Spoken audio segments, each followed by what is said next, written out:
Hello students, welcome back. So today's video is going to be part 19 of our current affairs series, and in this video we are going to cover following topics. Okay, so let's begin with the first news.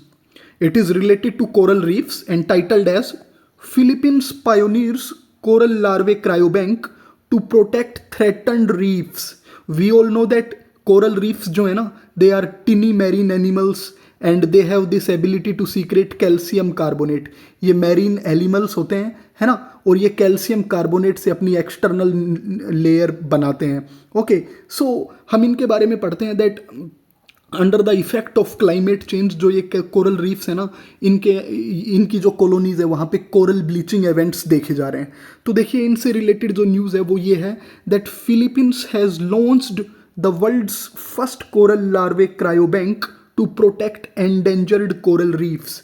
यानी coral reefs को बचाने के लिए Philippines ने ना world का पहला एक कोरल लार्वे क्रायोबैंक लॉन्च कर दिया है. सो स्टेटमेंट में आ जाएगा कोरल रीफ की जगह दैट इंडोनेशिया ने लॉन्च किया है वर्ल्ड का फर्स्ट कोरल लार्वे क्रायोबैंक. तो उस केस में आपको ये फैक्ट याद रखना है that Philippines has become the first country to launch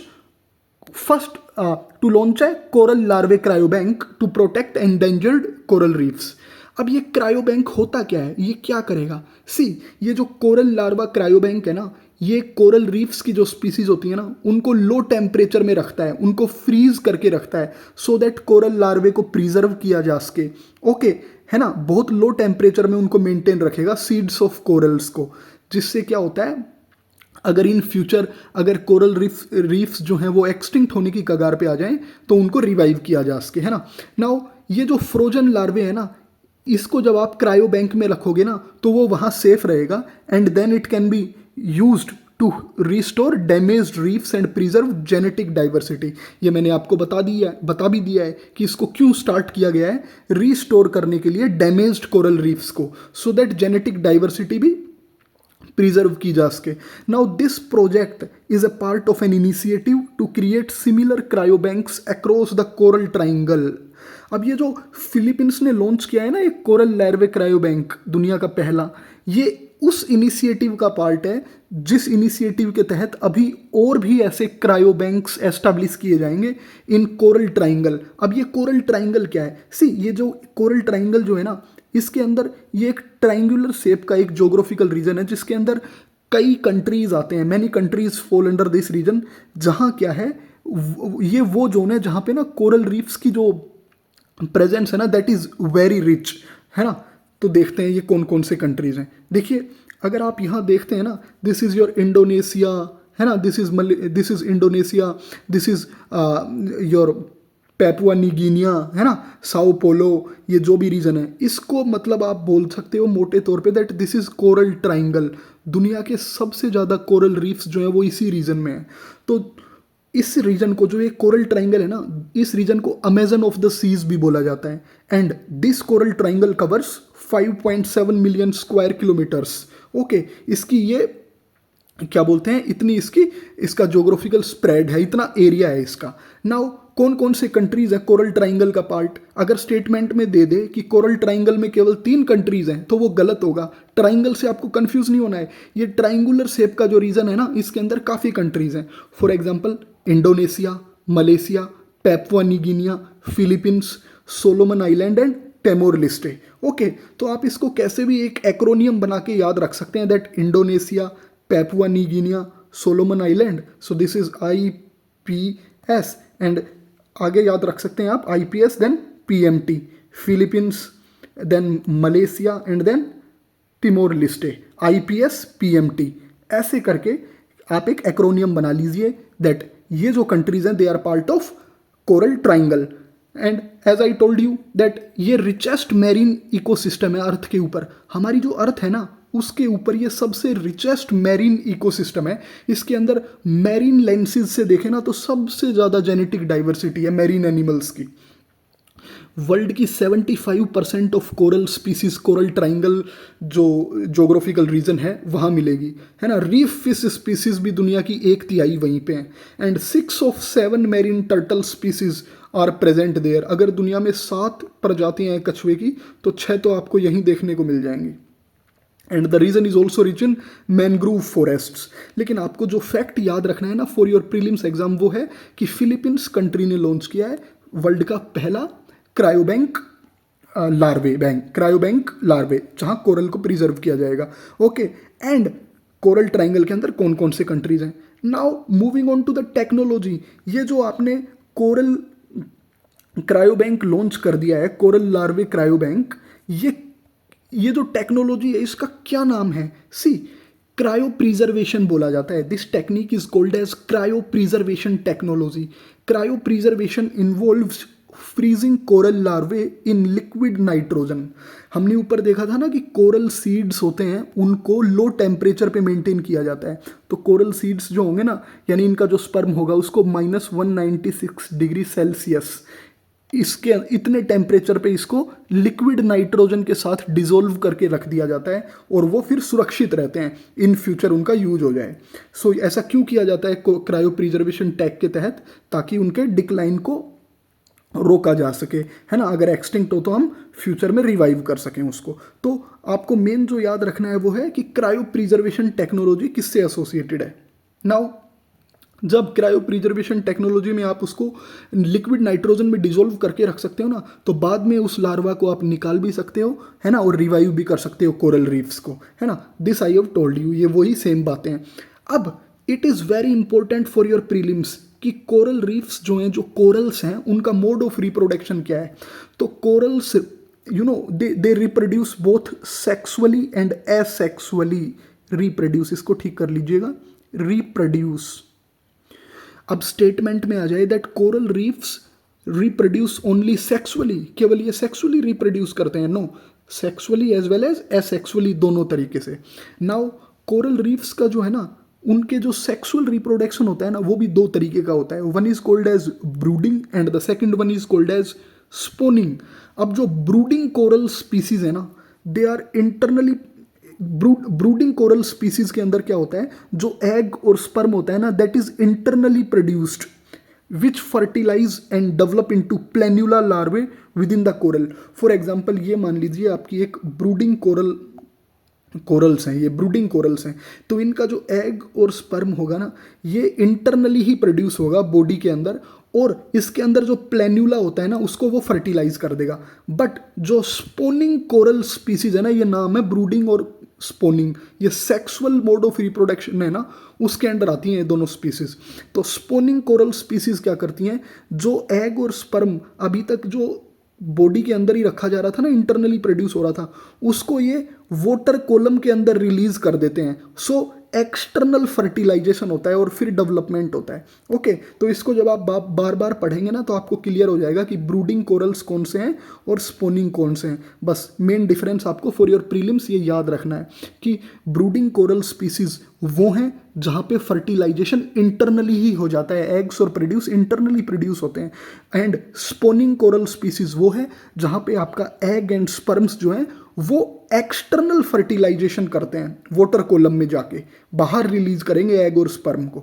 okay, तो ये बहुत ही इंपॉर्टेंट था ये टॉपिक, और ये इंपॉर्टेंट क्यों था ये देख सकते हैं आप। A couple of years ago UPSC asked this MCQ related to coral reef technology, coral reefs preservation technology. Biorock technology is talked about in which one of the following situations. ये जो बायोरोक technology है, इसकी बात की गई तो वो क्यों की गई थी, ये ऐसा एमसीक्यू है। तो ये टेक्नोलॉजी किससे जुड़ी हुई है, restoration of damaged coral reefs. तो आप इससे अंदाजा लगा सकते हैं इस एमसीक्यू से कि कोरल रीफ्स का जो टॉपिक है वो कितना इंपॉर्टेंट है।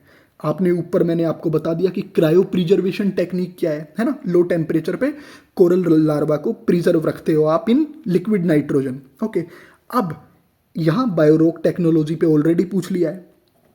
एक और एमसीक्यू पूछा था nearly a couple of years ago. Consider the following statements.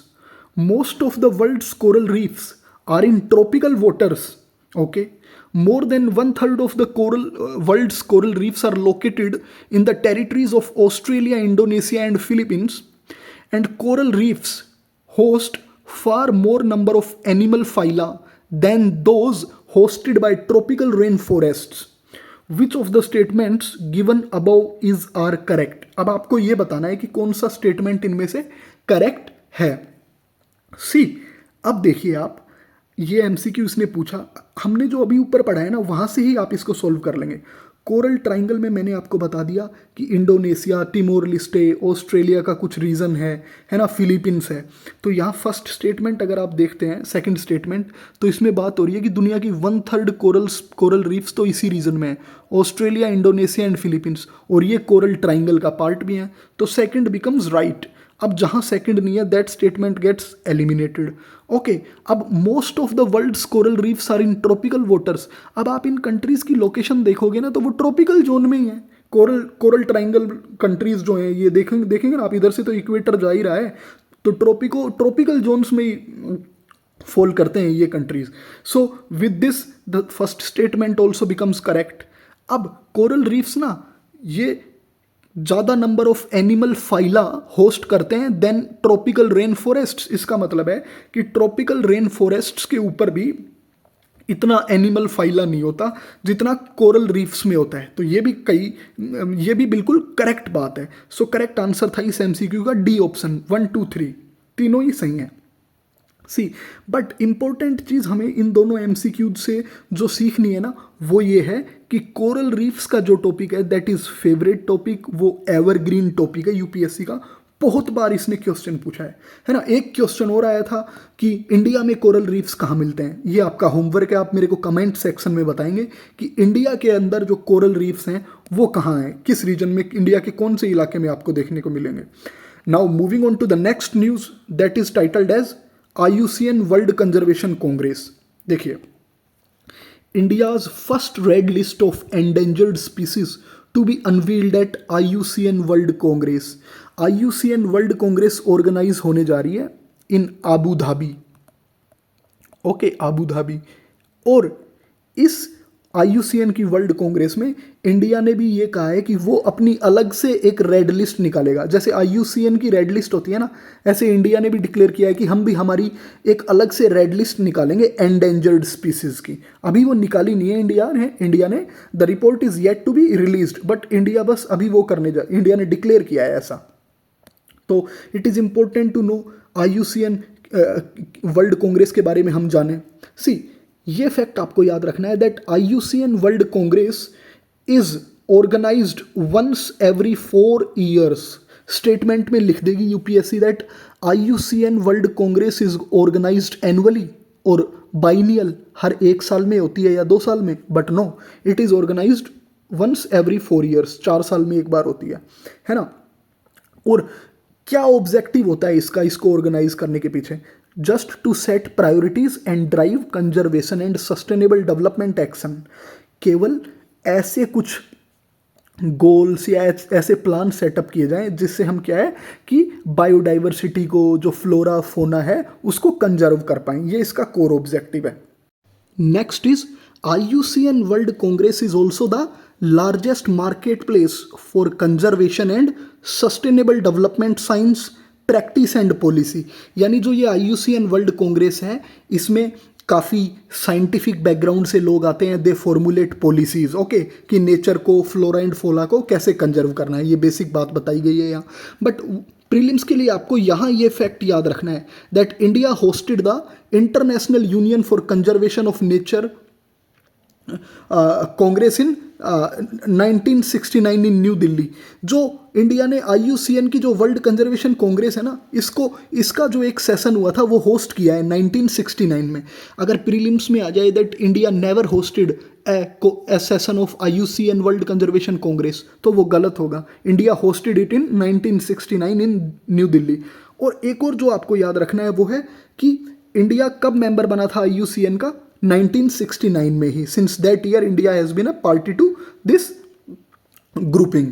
Okay, so now moving on to the next news that is Sir Creek, site of decades long India Pakistan border dispute. ठीक है ना, ये इंडियन एक्सप्रेस में article था। तो जानते हैं कि इसका लोकेशन कहाँ है एज वेल एज इसका इकोनॉमिक और ज्योग्राफिकल इंपॉर्टेंस क्या है। सी, सर क्रीक जो है ना, it is a 96 kilometre long tidal estuary located along the India Pakistan border. ये एक टाइडल एस्चुरी है जो आप ज्योग्राफी और NCERT में पढ़ते हो ना, मार्सिस, टाइडल एस्चुरी, है ना, जो बन जाती हैं। तो ये वो है जो इंडिया और पाकिस्तान के बॉर्डर पे है, and it lies between Gujarat India and Sindh province of Pakistan. India का जो गुजरात है और पाकिस्तान का जो सिंध प्रोविंस है ना, वहाँ ये मतलब बॉर्डर शेयर कर रही है इंडिया और पाकिस्तान। ये दो प्रोविंसेस, इसी सर क्रीक इन दो प्रोविंसेस का पार्ट है। नाउ ये जो एरिया है, it is said that it is very highly rich in, densely populated in biodiversity, as well as there is a very dense population of animals, but not human beings. इंसान इतने नहीं रहते हैं वहाँ पे, ये काफ़ी हैं, स्नेक्स और क्रोकोडाइल्स। स्पार्सली पॉपुलेटेड यानी इंसान नहीं है, बट इनकी डेंसिटी बहुत मिलेगी आपको, एनिमल्स की। वाइल्ड लाइफ काफ़ी रिच है। सो इस डायग्राम में आप देख सकते हैं that this is Sir Creek, this is a tidal estuary. ये वो सर क्रीक लाइन है। Now Pakistan says that this line entirely belongs to Pakistan, this region entirely belongs to Pakistan, but India says that कि जो ये सर क्रीक का रीजन है ना, ये बीच में से जो ये लाइन है ना, यहाँ से आधा आधा है। पाकिस्तान बोलता है ये जो लाइन आप देख रहे हैं ना, ये वाली, पाकिस्तान बोलता है कि यहाँ तक है हमारा, बट इंडिया बोलता है कि दोनों का आधा आधा है। ओके, सो ये भी एक बॉर्डर डिस्प्यूट है दोनों कंट्रीज के बीच में। नाउ अब स्ट्रेटेजिक इंपॉर्टेंस क्या है सर क्रीक का? पाकिस्तान के डिफेंस के लिए बहुत इंपॉर्टेंट है, बिकॉज पाकिस्तान का जो सबसे उनका बिगेस्ट पोर्ट है, पोर्ट ऑफ कराची, वो सर क्रीक से थोड़ा ही पास है ना, सिंध प्रोविंस से पास ही है, सर क्रीक से भी पास है, तो it is in proximity to this creek. तो पाकिस्तान ने वहाँ पे bunkers, radars as well as अपने डिफेंस बेस एस्टेब्लिश कर रखे हैं, और इंडिया की भी काफ़ी मिलिट्री प्रेजेंस ज़्यादा है यहाँ पे इस रीजन में। तो you can say that sir creek ना एक बहुत ही स्ट्रेटेजिक लोकेशन है for both India and Pakistan, है ना। काफ़ी स्मगलिंग एक्टिविटीज़ भी देखने को मिलती हैं, बट आपको जो याद रखना है वो क्या याद रखना है कि सर प्रोविंस के कौन कौन से, इंडिया का गुजरात और पाकिस्तान का सिंध टच करता है इसको। इकोनॉमिक इंपॉर्टेंस क्या है? This region is rich in marine resources, fish and oil reserves हैं यहाँ पे, और ओफन जो बोन ऑफ कंटेंशन है वो क्या है कि दोनों कंट्रीज के फिशरमैन क्रॉस कर जाते हैं इस क्रीक को, उनको पता नहीं होता। So it leads to frequent arrests, तो कई बार गिरफ्तार कर लिया जाता है ना, काफ़ी सालों तक वो एक दूसरे कंट्रीज में ना जेल में रह जाते हैं। The boundary affects exclusive economic zone delimitation in the Arabian Sea. अब ये जो बाउंड्री है ना इसकी सर क्रीक की, ये एक्सक्लूसिव इकोनॉमिक जोन होता है ना, उसको भी प्रभावित करती है ये। नॉर्मली आपका एक्सक्लूसिव इकोनॉमिक जोन ना 200 नॉटिकल माइल्स तक एक्सटेंड करता है, जहां कंट्रीज को राइट्स हो सकते हैं कि वो ना वहाँ पे लिविंग और नॉन लिविंग दोनों तरीके के मैरीन रिसोर्सेज को वहाँ पे कैप्चर कर सकते हैं, उनको एक्सट्रैक्ट कर सकते हैं। बट इस रीजन में सर क्रीक में क्या है कि दोनों कंट्रीज का डिस्प्यूट है, तो अभी this thing is in Limbo, वो उन्होंने अभी ऐसा कुछ किया नहीं है दोनों कंट्रीज ने, ठीक है ना। तो इंडिया और पाकिस्तान की एक्सक्लूसिव इकोनॉमिक जोन की बाउंड्रीज हैं, वो डिमार्केट नहीं हो रखी इसकी वजह से। पाकिस्तान बोलता है कि सारी की सारी सर क्रीक जो है ना, as I told you in the diagram ऊपर दिखाया था, दैट बिलोंग्स टू अस। लेकिन इंडिया बोलता है कि जो ये सर क्रीक है ना, ये बीच में से जो ये, जैसे ये सर क्रीक है मान लीजिए, ये टाइडल एस्चुरी एक नाला सा है, तो पाकिस्तान, ये इधर इंडिया है मान लीजिए, और दिस इज पाकिस्तान। तो पाकिस्तान बोलता है कि हमारी तो यहाँ तक है, इंडिया बोलता है नहीं भैया, बीच में से आधी आधी है, उधर की हमारी नहीं है, बीच में से आधी आधी होगी, तुम तो हमारी तरफ नहीं आ सकते, है ना। तो इंडिया बोलता है कि ये जो बीच में से आधी आधी होनी चाहिए, और जो ये सर क्रीक का जो डिवीजन है ना, ये किस बेसिस पे होना चाहिए? On the basis of this thalweg principle. Thalweg principle की बुनियाद पे इसको बांटिए आप। अब it is important to know what is thalweg principle. Prelims में आपको बोल सकते हैं, वो इस आर्टिकल में इसका मेंशन था, that thalweg principle often heard in news is related to what, है ना। तो thalweg principle states that the boundary should follow the deepest navigable channel of a water course. Thalweg principle बोलता है कि जब दो कंट्रीज की बाउंड्री डिटरमाइन करनी हो, मैरीन बाउंड्री है ना, पानी के अंदर से, तो वो कैसे डिटरमाइन होगी? मान लीजिए कि कोई बहुत बड़ी नदी या नाला है, ऐसे मान लीजिए ये, तो जो बाउंड्री बटेगी ना, वो उसका जो सबसे गहरा हिस्सा होगा ना उस नदी और नाले का, वहाँ से लाइन खींची जाएगी। और इंडिया भी इसी प्रिंसिपल को मान रहा है, बट पाकिस्तान बोल रहा है नहीं, बीच में से नहीं होनी चाहिए, बिल्कुल इंडिया का जहाँ बॉर्डर है हम तो वहाँ से लेंगे। और पाकिस्तान ऐसा बोलता क्यों है? पाकिस्तान बोलता है because this creek is not navigable, इसमें जाना आसान है ही नहीं, इसलिए थालवेग अप्लाई नहीं होगा यहाँ पे। अब देख लिए इंडिया तो आप बोल रहे देख सकते हैं दैट इंडिया जो है ना वो इंटरनेशनल लॉ जो है ना उसके हिसाब से चाहता है कि बीच में से बांटी जाए इसको थालवेग प्रिंसिपल अप्लाई करके deepest part of the creek है ना वहाँ से इसको पार्टीशन कर दिया जाए इसका। But Pakistan is against this principle. Okay, तो आपको पूरे इसमें ये याद रखना था कि आपकी सर क्रीक की लोकेशन क्या है, इंडिया का ये गुजरात और पाकिस्तान का सिंध इसको टच करता है, एज वेल एज आपको थालवेग प्रिंसिपल ध्यान में रखना था। So with this the news comes to an end. So now let's move to the next news. It is related to global marine stewardship council. See, Hindu newspaper में ये news थी, fisheries sector hopes to beat US curbs with sustainable label. देखिए, we all know that United States has imposed tariffs on Indian goods, है ना। तो इस article में prelims के हिसाब से ना मैरीन स्टीवार्डशिप काउंसिल का मेंशन किया गया था। तो जानते हैं कि ये मैरीन स्टीवार्डशिप काउंसिल क्या है। सी, मैरीन स्टीवार्डशिप काउंसिल को ग्लोबल मैरीन स्टीवार्डशिप काउंसिल भी बोल दिया जाता है, and it's an international non profit organisation that works to promote sustainable fishing practices and protect the world's oceans। ये ग्लोबल मैरीन स्टीवार्डशिप काउंसिल एक ऐसा अंतरराष्ट्रीय संगठन है, ये नॉन प्रॉफिट के लिए काम करता है, नॉन प्रॉफिट इन नेचर है ये ना। सस्टेनेबल फिशिंग प्रैक्टिसेस, ये बोलता है कि फिशिंग प्रैक्टिसेस ऐसी होनी चाहिए जो सस्टेनेबल हो, इको फ्रेंडली हो, ताकि वर्ल्ड के जो ओशियंस हैं उनकी बायोडाइवर्सिटी है, मैरीन बायोडाइवर्सिटी, उसको बचा के रखा जा सके। ये इसका कोर थीम है। अब मैरीन स्टीवार्डशिप काउंसिल कब एस्टेब्लिश की गई? In the year 1997। Okay, and its headquarters are in London, United Kingdom. वो आपको लिख देंगे कुछ भी अजीब और गरीब जगह, दैट जो मैरीन स्टीवार्डशिप काउंसिल है ना इसके हेडक्वार्टर्स तो मॉन्ट्रियल कनाडा में है। No, they are in London, United Kingdom. And as we read that international non profit organisation है ये। अब आपको ये भी याद रखना है कि अगर स्टेटमेंट में आ जाए कि जो ये मैरीन स्टीवार्डशिप काउंसिल है it is a United Nations attached body, तो नहीं, ये यूनाइटेड नेशन से इसका कोई मतलब नहीं है।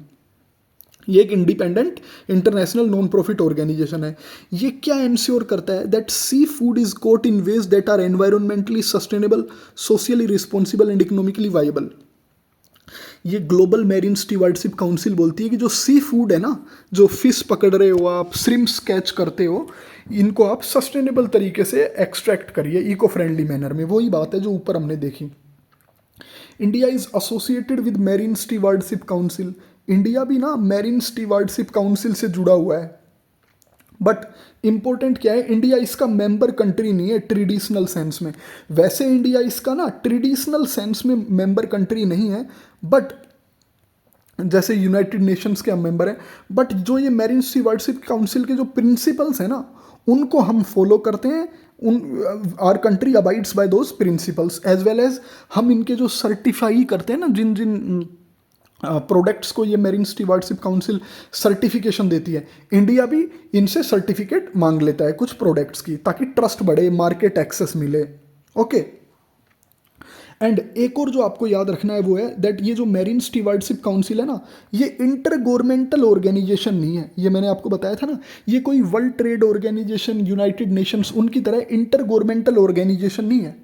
It's not an intergovernmental organisation, तो आपको फॉर्मल मेंबरशिप की ज़रूरत ही नहीं पड़ती।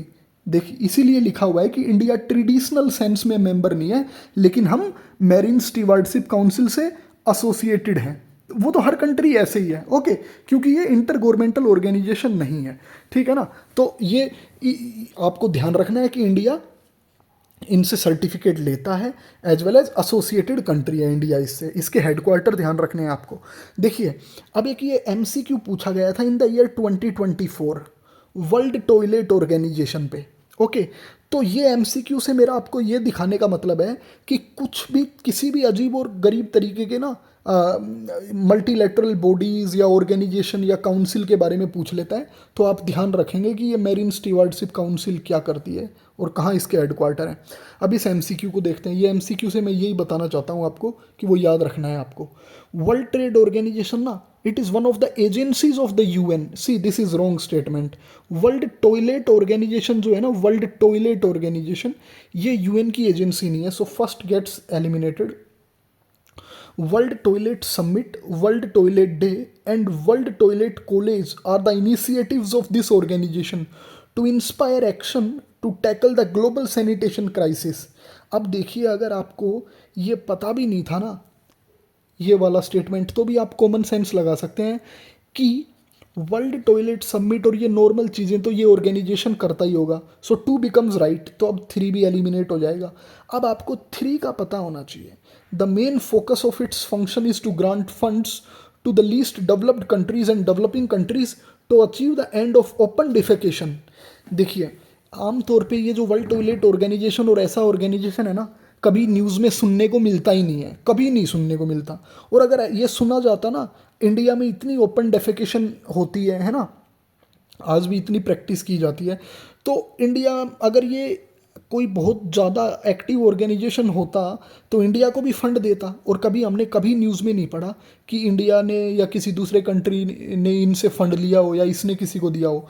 तो this option also gets eliminated through the use of common sense, कि कभी ऐसा पढ़ा ही नहीं है. So the right answer becomes A option 2 only. केवल ये ठीक है, world toilet organisation agency of the UN नहीं है. ओके, तो ये एमसीक्यू करवाने का मकसद है कि देख लीजिए आप, ग्लोबल मैरीन स्टीवार्डशिप काउंसिल को याद रखना. बड़े अजीब और गरीब एमसीक्यू पूछ लेते हैं वो किसी भी ऑर्गेनाइजेशन और काउंसिल से. Now moving on to the next news titled as IUCN green status to Asian tigers. See, ये जो न्यूज़ है ये डाउन टू अर्थ पे आई हुई थी, डाउन टू अर्थ ऑर्गेनाइजेशन पे. जो एशियन टाइगर है ना, उसको international union for conservation of nature ने ना ग्रीन स्टेटस दिया है, ग्रीन स्टेटस. अभी तक IUCN की रेड लिस्ट में आप पढ़ते थे कि वो ना endangered, critically endangered, vulnerable, nearly threatened ऐसे स्टेटस देती है. लेकिन एशियन टाइगर एक ऐसी स्पीसीज बन गया है जिसको IUCN ने एक नया स्टेटस दिया है, जिसको बोलते हैं ग्रीन स्टेटस. तो देखते हैं कि ये ग्रीन स्टेटस क्या है, और अगर आप ऐसा स्टेटस किसी स्पीसीज को देते हैं तो what does it indicate. See, green status refers to a new global framework developed by the IUCN to measure and recognize the recovery of species, not just how threatened they are. Green status जब IUCN किसी species को देता है तो इसका मतलब ये है कि वो पर्टिकुलर स्पीसीज जो है ना, उसको जो रिवाइव करने के एफर्ट्स जो किए जा रहे हैं ना, वो बहुत अच्छे किए जा रहे हैं, और वो स्पीसीज एक सिग्निफिकेंट नंबर्स में रिवाइव हो चुकी है. This is what does it mean. Greenery का मतलब है ना कुछ पॉजिटिव. ग्रीन स्टेटस दिया है यानी आपने हरी बत्ती दे दी, यानी कुछ अच्छी बात है, उसकी पॉपुलेशन में इजाफा हुआ है. आपने जो कंजर्वेशन और जो प्रोटेक्टेड मेजर्स लिए थे इन स्पीसीज के लिए, दे आर वर्किंग. जो IUCN ग्रीन स्टेटस है ये आया कब था? 2021 में इंट्रोड्यूस किया गया था, and it's a complementary tool to the IUCN red list. एक है रेड लिस्ट, ये क्या करती है, कौन सी चीज़ कितने खतरे में है. ग्रीन स्टेटस क्या करता है कि किसी चीज़ को रिवाइव करने के लिए आपने जो अटेम्प्ट किया वो कितना सक्सेसफुल रहा. तो ये सब्सटेंशियल डिफरेंस है इसका, ये याद रखेंगे. रेड लिस्ट जो है ये असेस करती है कि कितना रिस्क ऑफ एक्सटिंक्शन है. ग्रीन स्टेटस असेस करता है degree of recovery and impact of conservation efforts. Okay, तो ये ध्यान रखना है आपको, बहुत जगह देखने को नहीं मिलेगा ग्रीन स्टेटस IUCN का. रिसेंटली करंट अफेयर्स में था, तो आप याद रखेंगे. अब देखिए, एक बार फिर देख लीजिए, रेड लिस्ट में है कि कितना वो लुप्त होने के कगार पे है, एंड ग्रीन स्टेटस इंडिकेट करता है कि किस एक्सटेंट तक रिकवर कर गया है. Okay, now next news is Arabian Sea mini warm pool. See, ये डाउन टू अर्थ मैगजीन पे एक आर्टिकल आया था titled as the Arabian Sea's secret, a warm pool that helps the monsoon resist El Nino's disruption. ये Arabian Sea mini warm pool ना एक patch है of warmer water Arabian Sea के अंदर, जो अल नीनो का जो नेगेटिव इम्पैक्ट होता है ना इंडियन मॉनसून को, उसको ये काउंटर करता है या रिड्यूस करता है.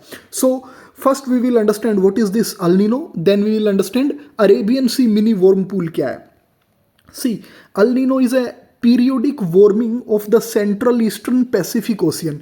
इसको हम समझते हैं इस मैप से। देखिए वहाँ क्या है कि अल नीनो ना सेंट्रल और ईस्टर्न पैसिफिक ओशियन की पीरियोडिक वार्मिंग है। देखिए this region is your eastern and central Pacific Ocean. Okay, eastern and central Pacific Ocean है। नॉर्मल कंडीशंस में यहाँ क्या है, पेरुवियन कोल्ड करंट है। पेरुवियन कोल्ड करंट यहाँ होता है। सो उससे क्या है दैट इस रीजन में जो वाटर है ना उसका टेम्परेचर डाउन रहता है, नीचे रहता है नॉर्मल कंडीशंस में। ओके, जब टेम्परेचर डाउन रहता है ना तो यहाँ से जो ट्रेड विंड्स जाती हैं ना, मॉइस्चर कैरिंग विंड्स, वो इंडिया, ऑस्ट्रेलिया, इंडोनेशिया की तरफ जाती हैं और काफ़ी बारिश करवाती हैं। But when this El Nino activates, जब ये अल नीनो एक्टिवेट हो जाता है ना इस रीजन में, सेंट्रल ईस्टर्न पैसिफिक रीजन में, तो यहाँ जो ये पेरुवियन कोल्ड करंट का पानी ठंडा था ना, इसको ये गर्म कर देता है, उल्टा कर देता है। जब ये वाटर यहाँ गर्म हो जाता है ना तो ये जो ट्रेड विंड्स थी ना which were blowing towards Australia, Indonesia and India, वो अपनी डायरेक्शन रिवर्स कर देती हैं और समटाइम्स दे गेट लॉस्ट, या वो लुप्त हो जाती हैं। तो ये जैसे ही अल नीनो एक्टिवेट होता है इनकी डायरेक्शन रिवर्स हो जाती है, यहाँ इस तरफ, दे ब्लो टूवर्ड्स दिस साइड, ऐसे बहने लगती हैं ये हवाएं। एंड जो बारिश अब ऑस्ट्रेलिया, इंडिया, इंडोनेशिया की तरफ होनी थी ना वो इसी रीजन में यहीं की यहीं हो जाती है, in the central eastern Pacific ocean. तो इंडिया में, इंडोनेशिया में उस तरफ ना ड्रोट्स आ जाते हैं, इंडियन मॉनसून फेल हो जाता है अल नीनो एक्टिव होने के कारण। तो आपने क्या समझा दैट अल नीनो एक ऐसा क्लाइमेट फिनोमिना है जो क्या करता है, सेंट्रल ईस्टर्न पैसिफिक में जो पेरुवियन कोस्ट है ना वहाँ पानी को गर्म कर देता है ना, और ट्रेड विंड्स की जो डायरेक्शन है ना, रेन कैरिंग विंड्स जो हैं उनको रिवर्स कर देता है, तो इंडियन मॉनसून फेल हो जाता है। आप ऐसे याद रखेंगे इसको। Okay, this is El Nino. ये देखिए मैंने आपको बता दिया, it disrupts the Indian summer monsoon. और ये मैच्योर कब होता है, कब एक्टिव होता है ये, between November and February in the Pacific. नवंबर से फरवरी में ये एक्टिव होता है, बट ये हर ईयर एक्टिव नहीं होता, ये कभी 5 साल में, 7 साल में ऐसे देखने को मिलता है, जब सेंट्रल ईस्टर्न पैसिफिक ओशियन में ना एबनॉर्मल राइज हो जाता है वहाँ के पानी के टेम्परेचर में और ट्रेड विंड्स की डायरेक्शन रिवर्स हो जाती है ना, समझ लिया आपने। अब क्या होता है, ये Arabian Sea mini warm pool क्या है, जो अल नीनो का जो इफेक्ट है ना इंडिया के मॉनसून को डिसरप्ट करने का, ये जो इफेक्ट है Arabian Sea mini warm pool इस इफेक्ट को कम कर देता है, यानी काउंटर कर देता है अल नीनो को। This Arabian Sea mini warm pool, ASMWP। अब ये Arabian Sea mini warm pool क्या है, it is a relatively small patch a few hundred kilometers in extent of anomalously warm sea surface water located in southeastern Arabian Sea near the Kerala coast। Kerala, ये ना एक Arabian Sea mini warm pool क्या है, जैसे India का ये, this is India, okay, and this is your Kerala. तो यहाँ पे ये जो रीजन है ना यहाँ पानी का, यहाँ ये एक कुछ हंड्रेड्स ऑफ किलोमीटर्स का एक ऐसा पैच ऑफ वाटर है जहाँ ना वाटर कैसा है, वार्म वाटर है। तो यहाँ वाटर वार्म होगा, टेम्परेचर हाई होगा, तो प्रेशर क्या है यहाँ लो है। तो ये क्या करता है कि जो रेन कैरिंग विंड्स है ना उनको, उसको ये अट्रैक्ट करता है अपनी तरफ और केरला की तरफ। तो इंडिया के अंदर जो अल नीनो की वजह से बारिश नहीं हो रही थी ना, उस इफेक्ट को ये Arabian Sea mini warm pool reduce कर लेता है ना, क्योंकि ये वार्म पैच ऑफ वाटर है, relatively warmer patch of water है, तो ये रेन कैरिंग विंड्स को अपनी तरफ अट्रैक्ट कर लेता है और केरला कोस्ट पे बारिश करवा देता है ना। And it forms every year in April to May, हर साल ये अप्रैल से मई में बनता है, before the Indian summer monsoon onset, जब मानसून आने वाला होता है ना उससे पहले ये बनता है। ओके, इसका टेम्परेचर 30 डिग्री सेल्सियस से ज़्यादा होता है, एंड ये क्या करता है, अरेबियन सी का जो वाटर है ना उसको बहुत ज़्यादा वार्म करता है। वाटर वार्म होगा, टेम्परेचर हाई होगा, प्रेशर लो होगा, और रेन कैरिंग विंड्स हैं वो हाई प्रेशर से लो की तरफ ही आएंगी, इसकी तरफ आएंगी और इंडिया में ये बारिश करवा देता है। ओके, तो आपको याद रखना है कि Arabian Sea mini warm pool क्या है। क्या याद रखेंगे स्टेटमेंट में कि ये एक ऐसा पैच ऑफ वाटर है जहाँ क्या है, लो प्रेशर होता है और इंडिया की तरफ ये मॉनसून अट्रैक्ट करता है एंड अल नीनो के नेगेटिव इफेक्ट को ऑफसेट कर देता है। And Arabian Sea marine warm pool है ना, इट इज़ वेरिएबल। कुछ ईयर्स में ये Arabian Sea marine warm pool ना स्ट्रॉन्ग होता है और बहुत ज़्यादा एरिया कवर करता है, sometimes it's weak and even absent. Now ये जो वार्म वाटर है ना, जैसे मैंने आपको बताया, इट इंड्यूस लोकल कन्वेक्शन, ये कन्वेक्शन एक्टिविटी करता है, पढ़ते हैं ना आप कन्वेक्शनल करंट तो ये उसको इंड्यूस करता है। उससे क्या होता है, ड्रॉ होता है south westerly monsoon winds towards Kerala, Kerala की तरफ south westerly monsoon winds Kerala की तरफ फ्लो करती हैं और बारिश करवा देती हैं। So basically Arabian Sea marine warm pool is a magnet और attractor for moist onshore winds, यानी ये एक तरीके की मैग्नेट है, एक अट्रैक्ट करता है ये रेन कैरिंग विंड्स को इंडिया की तरफ इन टाइम्स ऑफ अल्निनो, जब और अल्निनो को काउंटर करता है ये, ठीक है ना। तो आप याद रखेंगे कि Arabian Sea marine warm pool क्या है, if UPSC asks it in you prelims. Now moving on to the next news, that is altitude squeeze. ये भी डाउन टू अर्थ पे एनवायरनमेंट में बहुत ही इंपॉर्टेंट न्यूज है। ऑल्टीट्यूड स्क्वीज, सिंपली आपसे पूछ सकती है UPSC that the term altitude squeeze often used in context of environment और बायोडाइवर्सिटी रेफर्स टू व्हाट, क्या होता है ये। सी सिंपली आपको याद रखना है that altitude squeeze is an environmental phenomena that occurs when species living in mountainous or high altitude regions are forced to move upward due to rising temperatures caused by climate change but run out of suitable habitat as they approach the mountain tops। इसका मतलब है altitude squeeze का कि ये एक ऐसा climate phenomena है जो जिसमें क्या होता है कि हाई एल्टीट्यूड्स पे मान लीजिए जो एनिमल्स रह रहे हैं ना, फॉर एग्जांपल ये आपके मान लीजिए हिमालयन माउंटेन्स हैं, है ना, बहुत ऊंचा ऊंचे ऊंचे पर्वत हैं, एंड यहाँ पे मान लीजिए ना स्नो लेपर्ड जो होते हैं ना, स्नो लेपर्ड रह रहे हैं जो ठंडे इलाके में रहते हैं। अब टेम्परेचर राइज हो रहा है ना, और यहाँ पे ना जो आइस है वो मेल्ट हो रही है, तो उनको ये एरिया सूटेबल नहीं होगा, तो ये और ऊपर चले जाते हैं ठंडे इलाके में। अब जैसे जैसे टेम्परेचर यहाँ भी इंक्रीज होगा तो यहाँ भी बर्फ़ पिघलेगी, फिर ये और ऊपर चले जाएंगे। तो इससे क्या हो रहा है कि स्नो लेपर्ड का पहले एरिया इतना था, लेकिन अब वो एरिया स्क्वीज हो गया है टेम्परेचर बढ़ने से, है ना, क्लाइमेट चेंज के कारण।